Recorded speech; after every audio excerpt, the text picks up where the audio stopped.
Guys, welcome to Hardest Info channel. Today I have Honor 200 Pro and I want to show you how to fix the problem when you have connect with internet but you can't.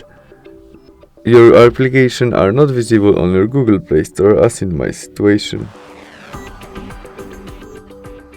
To fix it, go back to the main menu of your Google Play Store where we press on our photo on the right corner. In it, Settings, Family and Parental Control. As you can see, now we have PG3. To visible game or application as Mobile Legends games, we need more than PG3. To change it, tap on it, enter our connect pin to our parental control, and we can easily change it by tap on PG16, confirm by others and save. And that's all. You can also turn off your parental control by switch off.